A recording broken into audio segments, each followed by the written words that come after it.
جس نے کہ اللہ اور اس کے رسول کی اطاعت اور ان دونوں کے کلام کو حجت بنانے کے بجائے مختلف ہیلوں اور بہانوں سے دوسرے قسم کے عقائد اختیار کر لیے. اور جب یہ جنگ صفین سے واپس ہوئے تو ایک دوسرا طبقہ نکل آیا جس کو خوارج کہا جاتا ہے. انہوں نے ان شیعوں کے برعکس عقیدہ اختیار کیا. انہوں نے کہا کہ حضرت ابو بکر و عمر جو تھے وہ تو خلیفۃ المسلمین اور امیر المومنین تھے، لیکن علی اور معاویہ یہ دونوں کے دونوں کافر ہیں. لا حول ولا قوت الا باللہ. تو اب یہ جو امت ایک سیدھے راستے پر تھی اس میں 3 راستے ہو گئے. ایک راستہ تو شیعوں کا ہوا، دوسرا راستہ خارجیوں کا ہوا، اور تیسرا راستہ جمہور امت کا تھا. جمہور امت چاہے وہ حضرت علی کے ساتھ رہے ہوں چاہے امیر معاویہ کے ساتھ رہے ہوں، ان کا عقیدہ اور ان کے نقطۂ نظر بالکل ٹھیک وہی تھا جس پر کہ صحابہ کرام چل رہے تھے کہ اللہ کا کلام اور اس کے رسول کا کلام یہ حجت ہے، اور اس کے مقابل میں اگر کوئی چیز لائی جائے تو وہ حجت نہیں ہو سکتی ہے. مسلمانوں کا جو اولو الامر ہے، جو خلیفہ ہے یا حکمراں ہے، اس کی اطاعت کی جائے گی، لیکن اس کی اطاعت اسی وقت تک کی جائے گی جب تک کہ وہ شریعت کے مطابق چلے یا شریعت کے مطابق حکم دے. اگر اس سے ہٹ کر کے وہ چلتا ہے یا حکم دیتا ہے تو اس کی اطاعت نہیں کی جائے گی. لا طاعت لمخلوق فی معصیۃ الخالق. اللہ کی نافرمانی میں کسی مخلوق کی اطاعت نہیں کی جا سکتی ہے. تو جمہور امت اپنے صحیح راستے پر قائم رہے، اور 2 واضح فرقہ الگ الگ نکل آیا، اور اس نے امت میں اس طرح تفرقہ کیا کہ 3 گروہ بن گئے. یہ گروہ جو کہ صراط مستقیم پر قائم تھا اور جس پر جمہور مسلمان تھے، عام مسلمان، یہ گروہ جیسا کہ میں نے بتایا اسی راستے پر قائم تھا. اس گروہ نے جب ان 2 گروہوں کو دیکھا کہ یہ اسلام کے عام راستے سے ہٹ گئے ہیں اور سیاسی بنیادوں پر انہوں نے اختلاف کیا ہے اور کچھ عقائد بھی نشر کر رہے ہیں، تو یہ جمہور مسلمان چونکے کہ معاملہ خطرے سے خالی نہیں ہے.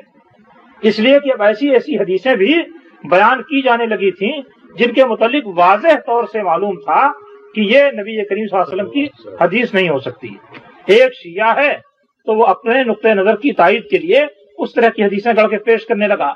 خارجیوں میں بھی جو بڑے زیادہ سرگرم قسم کے سیاسی تھے انہوں نے بھی اپنی موافقت میں بعض حدیثیں گڑھی، لیکن ان کے اندر یہ بیماری کم تھی، اس لیے کہ وہ کسی بھی گناہ کبیرے کو اسلام سے نکل جانے اور مرتد ہو جانے کا سبب سمجھتے تھے.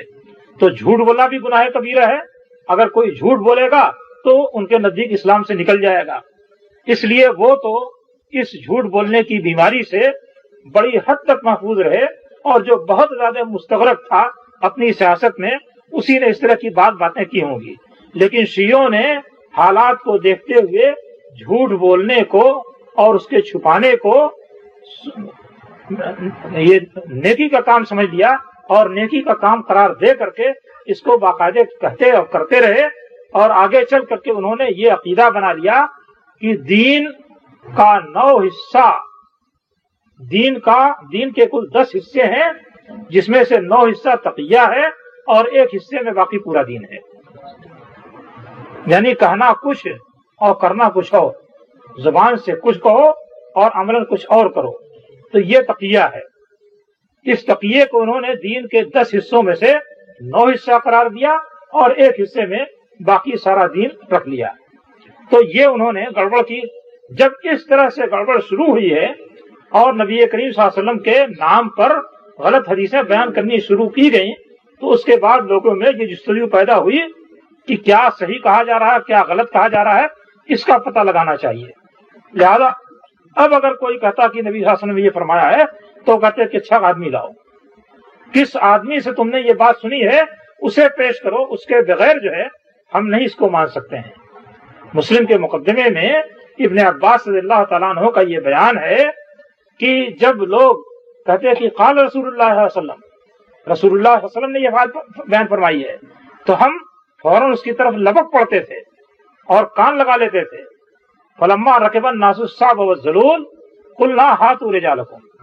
لیکن جب لوگ جو ہے وہ اچھی اور بری ہر طرح کی سواری پر سوار ہو گئے، تابع دار اور عقل رکھنے والی دونوں طرح کی سواری پر سوار ہو گئے، تو اب اگر کوئی کہتا کہ قال رسول اللہ صلی اللہ علیہ وسلم تو اب ہم آسانی سے نہیں سنتے تھے، کہتے تھے پہلے آدمی لاؤ، کس آدمی نے یہ بات بتائی ہے تم کو اور کس نے نبی صلی اللہ علیہ وسلم سے یہ بات سنی ہے، یہ سلسلہ بیان کرو، اس کے بغیر ہم تسلیم نہیں کر سکتے۔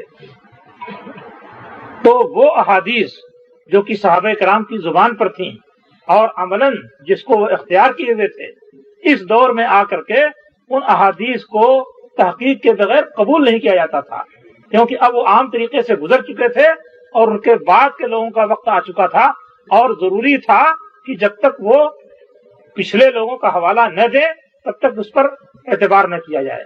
تو اس طرح سے احادیث پر جو عمل ہو رہا تھا اس عمل کو باقی اور قائم رکھنے کے لیے اور اس کو محفوظ رکھنے کے لیے کوشش کا سلسلہ شروع ہو گیا۔